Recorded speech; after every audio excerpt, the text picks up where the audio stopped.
کے ہیں دیوانے سن دو ہے دنیا میں چرچے ہمارے، دیوانے مولا علی کے ہیں دیوانے سن دو ہے دنیا میں چرچے ہمارے، دیوانے دیوانے دیوانے دیوانے دیوانے دیوانے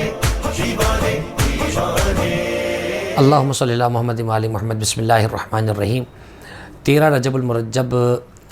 حضرت امیر المومنین علی بن ابی طالب علیہ السلام کا یوم ولادت، جو کہ مولود کعبہ کے عنوان سے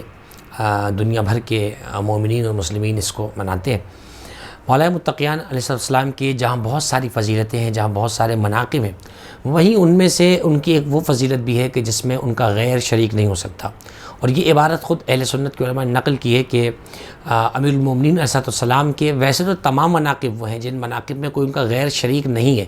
لیکن خصوصیت کے ساتھ ان کی ولادت خانہ کعبہ میں ہونا یہ وہ فضیلت ہے کہ امام سے پہلے نہ خانہ کعبہ میں کسی کی ولادت ہوئی، نہ امام کے بعد خانہ کعبہ میں کسی کی ولادت ہو سکتی ہے۔ سب سے پہلے اس بات کو ذہن میں رکھیے گا کہ کعبے میں ولادت ہونا یہ مولا متقیان سے زیادہ خود کعبے کے لیے شرف ہے کہ مولا متقیان امیر المومنین علیہ السلام نے اپنی ولادت کے لیے خانہ کعبہ کو چنا۔ چنانچہ ملا عبد الرحمن جامی جو اہل سنت کے بہت بڑے عالم دین ہیں، انہوں نے ایک پورا کلام فارسی میں کہا ہے جس میں انہوں نے اس چیز کو بیان فرمایا کہ جیسے صدف گوہر کے بغیر بیکار ہے، یعنی وہ جو سیپ سمندر سے نکلتی ہے جس میں موتی ہوا کرتے ہیں، اگر اس میں موتی نہ ہو تو وہ پھینکنے کے قابل ہوتی ہے، اس کی کوئی ذاتی قیمت نہیں ہوتی ہے، لیکن اگر اس میں سے موتی نکل آئے اور موتی بھی سچا ہو تو اس کی قیمت بڑھ جاتی ہے۔ فرماتے ہیں جیسے صدف گوہر کے بغیر بیکار ہے، اس وقت تک اس کی اہمیت اور حیثیت نہیں ہے، اسی طریقے سے اللہ سبحانہ و تعالیٰ نے اس وقت تک کعبے کو قبلہ نہیں بنایا جب تک مولا متقیان کی وہاں ولادت نہ ہوگی، جب تک مولا متقیان کا وہاں نور جلوہ افروز نہ ہو گیا۔ کعبہ زمین کے حصے پر اللہ کا وہ گھر ہے کہ جیسے خود اللہ نے بیان فرمایا ان اول بیت وضع للناس للذی ببکۃ مبارکا وہدی للعالمین، زمین پہ پہلا گھر جسے ہم نے لوگوں کے لیے بنایا وہ خانہ کعبہ ہے۔ چنانچہ کعبہ زمین پہ سب سے پہلا مکان ہے جو اللہ سبحانہ و تعالیٰ نے بنایا، اور کعبہ ہی سے زمین کی پھر جو ہے وہ ابتدا ہوئی ہے بننا۔ چنانچہ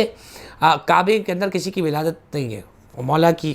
ولادت سے پہلے وہاں بت بھی رکھے جاتے تھے، وہاں برہنہ ہو کر اس کا طواف بھی کیا جاتا تھا، وہاں سیٹیاں بجائی جاتی تھیں، وہاں پہ تالیاں پیٹی جاتی تھیں۔ یہ تمام قرآن مجید میں آیات موجود ہیں اور تاریخ عرب میں یہ بات لکھی ہے۔ وہاں میلہ لگا کرتا تھا سالانہ، اوکاش کا میلہ جسے کہا جاتا تھا، اور باقاعدہ وہاں اپنے بت لا کر مہنگے مہنگے بیچ جاتے تھے۔ یہ کعبہ اور عرب کی جاہلیت کا زمانہ تھا، لیکن جیسے ہی اسلام آیا اور جیسے ہی مولا متقیان کی وہاں ولادت کا واقعہ پیش آیا، اس کے بعد سے وہاں سے بتوں کو نکالا گیا، بت وہاں سے نجس ہوئے۔ اور ظاہر ہے کہ بت نکلتے بھی کیسے، اس لیے کہ بت شکن ہی بعد میں آیا ہے، تو جب بت شکن آیا تو بت شکن نے ہی پھر رسول کے کاندھے پہ سوار ہو کر خانہ کعبہ سے بتوں کو نکالا۔ چنانچہ مولا متقیان کی یہ عظیم فضیلت ہے، اس میں بعض لوگ چوں چرا کرنے کی کوشش کرتے ہیں، اس فضیلت پہ شب خور ماننے کی کوشش کرتے ہیں۔ کبھی وہ کہتے ہیں کہ اس میں حکیم ابن حزام کی ولادت ہوئی ہے، کبھی کہتے ہیں کہ نہیں کسی کی ولادت ہوئی ہے نہیں ہوئی ہے۔ لہٰذا کون کیا کہتا ہے کیا نہیں کہتا ہے اس سے ہمیں پرواہ نہیں ہے، ہم تو حقیقت کی دنیا میں اور دلائل کی دنیا میں رہ کے بات کرنے والے اور ماننے والے لوگ ہیں۔ چنانچہ مستدرک حاکم میں حاکم نیشاپوری نے لکھا کہ لم یلد قبل علی ولا بعدہ فی الکعبہ، علی سے پہلے اور علی کے بعد کعبے میں نہ کوئی پیدا ہوا نہ کوئی ہوگا۔ حکیم ابن حزام والی روایت ہمارے نزدیک وہ روایت معتبر نہیں ہے، اس لیے کہ وہ روایت ہمارے طریق سے ثابت نہیں ہے۔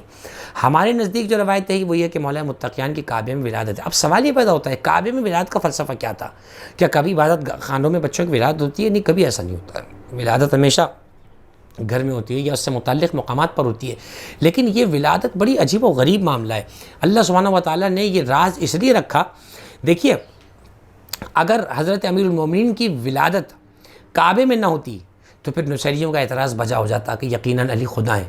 علی علیہ السلام کے لیے ضروری تھا کہ انہیں گھر سے بلا کے کعبے میں پیدا کیا جائے تاکہ یہ اندازہ ہو جائے کہ علی خدا نہیں ہے، علی خدا کا بندہ ہے۔ اور جناب عیسیٰ کی ولادت بیت المقدس سے باہر ہونا ضروری تھی تاکہ یہ ثابت ہو جائے کہ عیسیٰ اللہ کا بیٹا نہیں ہے، کیونکہ مریم سلام اللہ کی شادی نہیں ہوئی تھی۔ اور عیسائیوں کا اعتراض یہی ہے،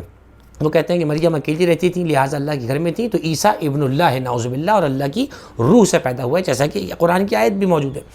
چنانچہ ان دو چیزوں کو مد نظر رکھنا بہت ضروری ہے۔ اس کے بعد اگر آپ دیکھیے مولا متقیان کی ولادت میں سربستہ راز موجود ہیں۔ جب آپ تشریف لے گئی ہیں خانہ کعبہ کے قریب تو جناب فاطمہ بنت اسد سلام اللہ علیہ نے جو عبارت پڑھی ہے وہ سننے کے قابل ہے، سننے سے تعلق رکھتی ہے۔ آپ قریب لائیں، اپنے آپ کو خانہ کعبہ کے قریب کیا، فرماتی ہیں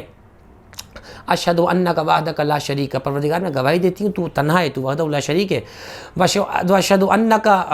جاء ما جاءک ما جاء منک حق، میں گواہی دیتی ہوں کہ جو کچھ تیرے پاس سے ہے وہ حق ہے، وانی مؤمنۃ بکتبک ورسلک وملائکتک، اے اللہ میں تیری کتابوں پر، تیرے نبیوں پر، تیرے رسولوں پر ایمان رکھتی ہوں، وآمنت بمن بنا ھذا البیت، اور اے اللہ میں اس پر بھی ایمان رکھتی ہوں جس نے اس گھر کو بنایا ہے، اور پروردگار میں جانتی ہوں کہ جو میرے شکم میں موجود ہے یہ وہ ہے جو مجھ سے باتیں کرتا ہے، میرا دل بہلاتا ہے، میری دل جوئی کرتا ہے، فیسر علیہ ولادتی، میری ولادت کو مجھ پہ آسان کر دے۔ چنانچہ دیوار شق ہوئی، جناب بنت اسد تشریف لے گئیں اور مولا متقین کی ولادت ہوئی۔ 3 دن آپ اللہ کے گھر میں مہمان رہیں، اگر 3 دن آپ اللہ کے گھر میں مہمان رہیں، اس کے بعد رسول اللہ کعبے میں تشریف لے گئے، حضرت ابو طالب کعبے میں تشریف لے گئے، اور جب مولا کو وہاں سے لے کے نکلے، کفایت الطالب میں علامہ محمد ابن یوسف کنجی شافعی نے ایک روایت کو لکھا، فرماتے ہیں کہ جب بچہ ہاضم میں تھا تو بحث یہ تھی بچے کا نام کیا رکھا جائے، چنانچہ ایک مرتبہ ابو طالب نے آسمان کو دیکھ کے فرمایا یا رب بین ھذا الامر الخفی، اے پروردگار ہمیں یہ پوشیدہ معاملہ ظاہر کر دے، یہ معاملہ ہے کیا؟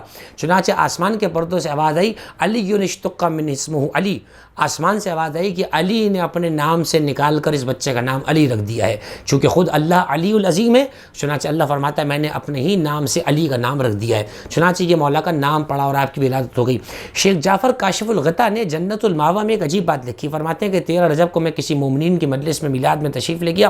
وہاں میں نے خطاب کیا، اس میں ایک جملہ انہوں نے خوبصورت کہا، انہوں نے کہا دیکھیے ہر چیز اپنی جنس کی طرف پلٹتی ہے، ہر چیز اپنی ہی کیفیت کی طرف واپس پلٹ جائے گی، ہم بنے ہوئے مٹی کے، ہمیں حکم ہوا کہ سر کو جھکاؤ مٹی کے گھر کی طرف، لیکن کعبہ صرف مٹی کا مکان سمجھ کے اگر آپ سجدہ کریں گے تو یہ بت پرستی کی ایک دوسری قسم ہے،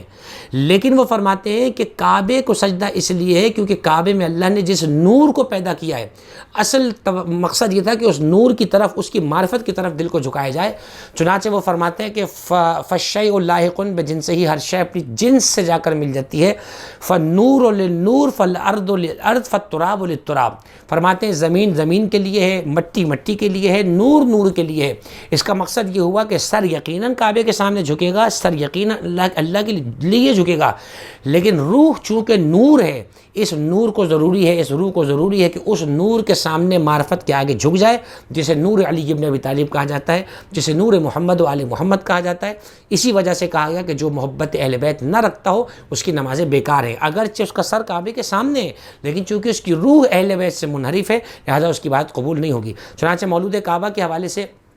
یہ جب بھی بات بیان کی جاتی تو اس میں سب سے بڑی فضیلت ہے، ہم مولود کعبہ کہہ کر علی کے اللہ ہونے کا انکار کرتے ہیں اس لیے کہ اللہ کبھی پیدا نہیں ہوتا ہے، تو مولود کعبہ کا جشن وہی منائے گا کہ جو اللہ کا بندہ علی کو مانتا ہے۔ ہم علی کا جشن شان و شوکت سے اسی لیے مناتے ہیں، اپنے مولا کا جشن مناتے ہیں، ایک سرور کا ماحول خود نجف اشرف میں ہوتا ہے، خود 13 رجب کو کعبہ مشرفہ کے اندر ہوتا ہے، اور پروردگار نے یہ سعادت مومن کو بخشی ہے کہ ہمارے دل کو بھی پروردگار نے کعبہ بنایا ہے، اور دل اگر کعبہ ہے تو کعبے میں صرف علی ہوتے ہیں، علی کے علاوہ کوئی نہیں ہوتا ہے۔ چنانچہ 13 رجب جہاں مولا کی بہت ساری عظیم منقبتوں کی طرف اشارہ ہے، ان کی فضیلتوں کی طرف اشارہ ہے، وہیں اس بات کی طرف بھی اشارہ ہے کہ مولا متقیان وہ ہیں کہ جنہوں نے کعبے کو قبلہ بنایا، یہی وہ ہیں کہ جب آئے تو کعبے سے بت نکال کر بتوں کی جگہ جو ہے اللہ کی عبادت کو وہاں پہ شروع کیا گیا، ہمیشہ کے لیے نجاسات کو وہاں سے دور رکھا گیا، اور شاید یہ اہتمام ابراہیم کے ذریعے اس لیے کروایا تھا وَأَن طَهِّرَ بَيْتِي لِلطَّائِفِينَ وَالْعَاكِفِينَ وَالرُّكَّعِ السُّجُودِ، اے ابراہیم میرے اس گھر کو پاک رکھنا،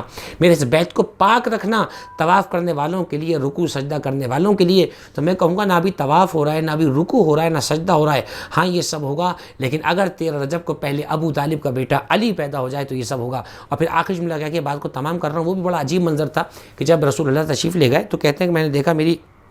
چچی پریشان ہے، ان کے چہرے پہ خوشی نہیں ہے۔ میں نے کہا چچی کیا آپ بچے کی ولادت سے خوشی نہیں ہے؟ تو میری چچی نے ارشاد فرمایا کہ اے محمد یہ میرا پہلا بیٹا پیدا نہیں ہوا، اس سے پہلے بھی میرے یہاں جعفر، طالب اور عقیل پیدا ہو چکے ہیں، یہ کیسا بچہ ہے جو نہ آنکھیں کھول رہا ہے، نہ اپنی غذا کی طرف آگے بڑھ رہا ہے، نہ یہ مجھ سے بات کر رہا ہے۔ تو فرمایا کہ یہ کیسے آپ سے بات کر سکتا ہے، اپنے ہاتھوں کو آگے پھیلایا اور جو ہے اس کے بعد مولا متقیان کو گود میں لیا اور اپنی زبان کو جیسے ہی دہن امیر المومنین میں دیا تو کیا خوب یہاں پہ کہ شاعر نے کہا کہ پیا لعاب دہن کھول دی آنکھیں، زمانے بھر کے مورخ بیان دیتے ہیں جناب فاطمہ زہرا کا عقد کرنا ہے، رسول پاک علی کو زبان دیتے ہیں۔ جہاں یہ زبان علم امامت تھی وہیں یہ زبان جو ہے اس بات کی طرف اشارہ تھا کہ مولا کی وہ عظیم منقبت جس میں ان کا غیر شامل نہیں ہو سکتا۔ اللہ ہم سب کو امیر المومنین کی ولایت پہ استقامت نصیب فرمائے اور روز محشر میں حضرت کی شفاعت نصیب فرمائے۔ والسلام علیکم ورحمۃ اللہ وبرکاتہ۔